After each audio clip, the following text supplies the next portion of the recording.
Yo,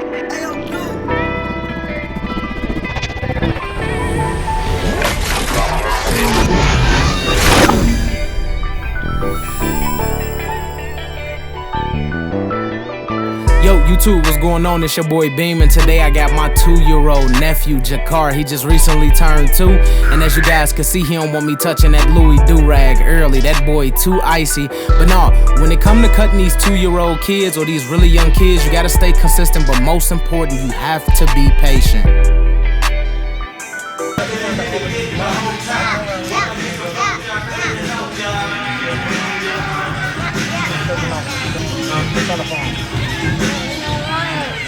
As you guys can see, I had my sister braid his hair earlier that morning. She laid the do-rag on him, so I went in using my pick just so I can extend the hair, and now cutting it down with a number 2 guard on my end is ZR2s, trying to achieve one desired length. As you guys can see, the kid will turn their head, and that's what I meant by patience. You guys have to be patient. These kids will make you stressed out, but at the end of the day, you gotta approach these haircuts the same way you will approach a grown man haircut. You just gotta take more time. So just remember, lock in, stay focused, stay consistent, and stay patient with these kids, and it's gonna come together.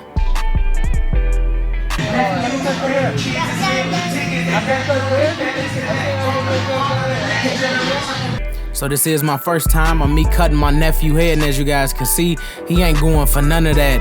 But we already halfway through the haircut and we fully committed. So at this point, we just gotta stay consistent and we gotta take our time. No matter how long this haircut take, the fact that I started this haircut mean I gotta finish this haircut. So ain't no running from haircuts in the shop, and there's no such thing as running from a problem. So when you got these younger kids, just remember, stay consistent, stay patient, and always follow your same steps. Jack, you gotta let me get busy, my boy. You gotta let me do my thing, bro. And that's just an easy trick right there. I always engage with the kid no matter what, because kids' attention span is super short, and it's very rare that you're gonna get a kid that's just gonna sit all the way through a haircut. So I'm always engaged with the client in terms of kids in this situation, and always staying consistent. So I go in using my Babyliss Silver FXs, and I just create a ball line. I didn't want to press it in because he's a baby and he got this super sensitive skin, and I don't want to cut him or nick him or anything. Next, I go in with my Andis Master completely open, and I try to blend out a ball to open line just so I can achieve a nice taper on my nephew.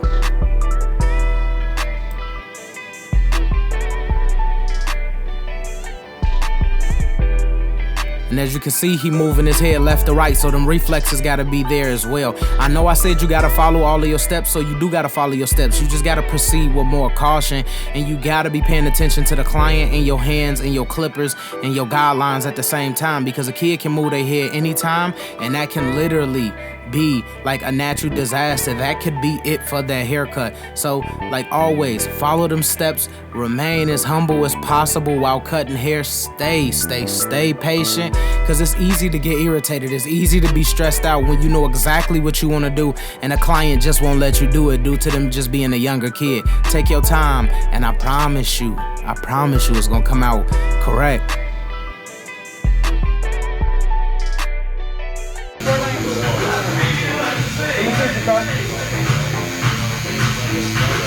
I ain't that bad. It's slowly but surely coming together. You gotta let me rock out. I got you. No. How feel about that? Nigga saying no, but still turning his head every time. Yeah. So I know for 100% at this point throughout the haircut, I know I got a battle. I know what type of kid my nephew is, and he got a super short attention span, but at the same time, he only 2 years old. You gotta take your time. And like I said earlier, I started the haircut, so it's no way I can't finish this haircut. We fully committed, we locked in. Let's focus up. So I go in and I repeat the same steps that I did on the other side by completely opening up my clippers, and then I'll blend in that ball to open line. And then I go in with my 1/16 and I'm gonna repeat the same steps. I'm completely open here, and then I'm gonna slowly adjust my lever and go down just so I could get a consistent transition to be able to create a nice taper for him. And that's like literally one of the biggest challenges with kids. You're trying to create, you know, grown-up haircuts on their head. You just gotta keep everything contoured to their head, keep everything consistent, and the haircut will come out. It's just consistency, and it's tedious, and I know that it's tedious. But those out there that do get those younger clients, like, it's nothing wrong with these clients. I see dudes in the shop all day run from younger clients because either they not getting the money that they want, or because they don't want to deal with a kid that, you know, gonna be in the chair flipping out, and they getting adult haircuts done in 25 to 30 minutes. I understand that, but at the end of the day, we started it, so we gotta finish it. I go in with my end, this mask is completely closed because I didn't want to set a super harsh guideline and wind up nicking him in the area like this. So I just want to take my time. I go completely closed, and I went halfway right here, and I'm just slowly but surely opening up my guideline about 1/4 to 1/2 of an inch every time I do a guideline. All because he's doing like a high taper in the back, high taper on the sides. And once we bring it all the way together, it's going to look amazing. And that's literally one of the most important things you could do in the shop, is be tuned into yourself and be tuned into your client, nothing else. Like, when I'm in the shop, I'm hooping. I'm completely locked in. I'm focused. I ain't worried about what's going on across from me or what's going on next to me. I'm completely focused, especially when I got a kid in my chair, just because I can't have them conversations and be trying to multitask and this kid jump out the way and then I nick him and then the haircut is destroyed. Like my nephew, he 2 years old now, and that's something that's big with all of my clients. I want my clients to grow up with me. My nephew will be a client of mine for forever, and it's gonna be a blessing that we can go back and see the first time that I cut him, and then when he like 7 or 10, and even in his 20s, he'll be able to see something like this. And I just documented it, and I just thought this was so dope and so amazing. And I appreciate my sister for bringing my nephew through, because we definitely got busy.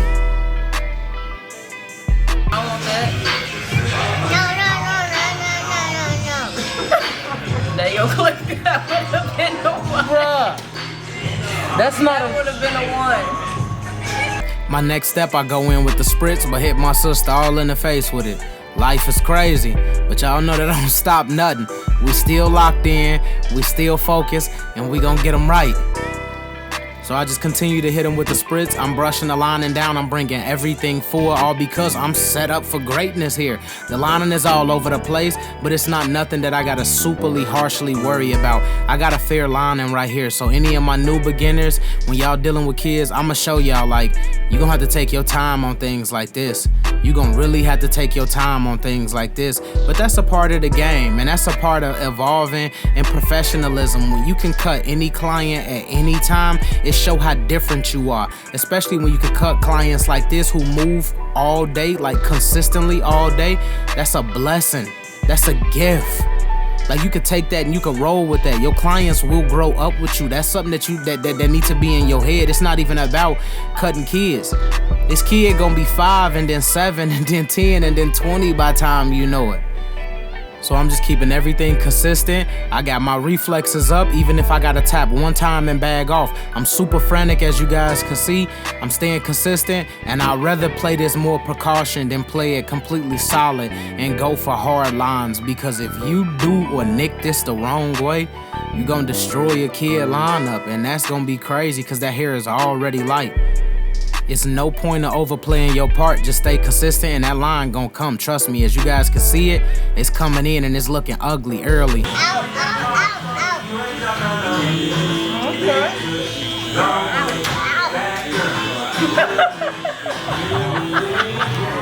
dramatic. And I know you guys thought he was probably cut or nicked, but it wasn't even that. It's just dramatic. And that's just what kids do. Like, that's just what kids do. So you just gotta stay consistent. You gotta just keep playing your part throughout the whole thing. Take your time, take these steps, and hey, be real mindful of holding your client head. Like, y'all know how I feel. If you don't have no foundation, that whole empire gonna crumble. And if I ain't never gave y'all no jewel, that's one of the most important jewels. You have to have some stability, some type of balance beam, some type of center point that keeps you in the realm of being very symmetrical. Y'all know I treat linings like mathematics. Whatever I do to one side, I do to the other side. It's just like finding a common denominator. Whatever you do to the bottom, you do to the top. But in reference of a lineup, whatever you do to one side, you do to the other. You just keep it real consistent, because this hair is light, that skin is super sensitive, and you just want to take your time and slowly but surely carve the lining into the client's head. And then once you get it down packed and once you get all them center points, you locked in and you ready to go. Baby, can I get behind your ear? No. Dang, I can't get behind your ear. Can I get behind your ear? No? Let me see. So as you guys can see, he already getting, you know, in that mood where he don't want to sit in the chair for that long. He already been done with this haircut a while ago, but I'm just cleaning up my necklines, doing my verticals, and then going around the ear. Remember, be mindful that your clippers vibrate heavy, so a lot of these 2-year-olds, they don't really like that vibration. Some it just really, like, it irritate them, and some it just completely tickle them. But just take your time. I do my verticals, as you guys seen, on both sides, and then once I get to the tip of the ear, I'll convert to the corner of my clipper just so I can work my way around the curve. Keeping everything consistent and keeping everything solid. As you guys can see, it's coming together. It's looking beautiful. For a 2-year-old, this is an amazing haircut. This is an amazing haircut. And my dog sitting through it like a big boy, like he is. That's why I appreciate it.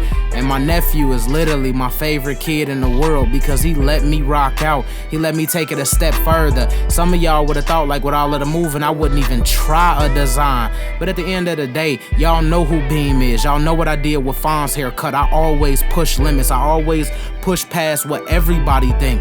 Like, I always push the limit past that. It's never a regular haircut with me. It's never a dull moment with me. When I'm locked in and I'm focused, I'm in that duffel. Ain't nobody standing in front of me when I'm in my lane. Like, I'm in my lane for a reason. I do what I do for a reason. I'm here to impact lives. I shapeshift. Shapeshifting is about upgrading a lifestyle, upgrading your craft. It's about always educating yourself. That's one of the most important things. You can't talk about shapeshifting or upgrade or taking it to the next level when you're too scared to invest in yourself and your own craft and your own education. That's what it's about, always going further than what these people expect. If I would have always done what everybody expected, I would never been a barber. I went to school, I got an engineering degree. I literally put my life and my dreams on hold for 4 years to get my mom one of the last biggest gifts I could have gave her, and that was to be the first person to graduate out my family. That's why I step the way I step. That's why I apply the pressure the way that I do, because I sat down for 4 years and I always feel like I could be so much more ahead. But that's just the competitiveness in me, and that's just me being a whole different individual. Like, when I went to school for engineering, I learned how to critical think. And also, when I linked up with Tomb 45, everybody think it's a sponsorship. No, Tomb 45 helped me learn how to disrupt myself. Disrupting myself bought Beam Team Cordless Compressor XL. It bought No Drip, and it bought many more other products that will come to you guys in the future. Like, I'm a creator, I'm an innovator. I don't stop. You can't stop my mind. The only way to do that is if I'm not here. And honestly, the type of duffel and bag that I've been in lately, and the work that I will always display to y'all, is gonna always be next to none. Beam gonna always give y'all Beam, because that's what Beam is. I'm different. I'm cut from a different cloth, and everybody know that.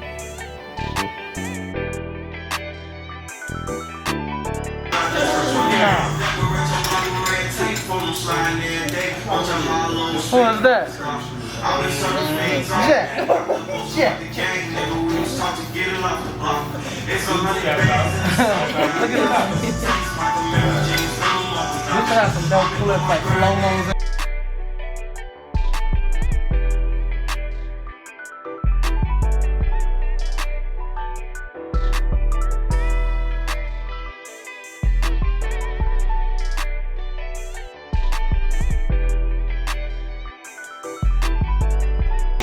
Hey, tell YouTube bye. Say bye. Alright, YouTube, literally. The most stressful thing on my 2-year-old nephew, but it's done. Until next time.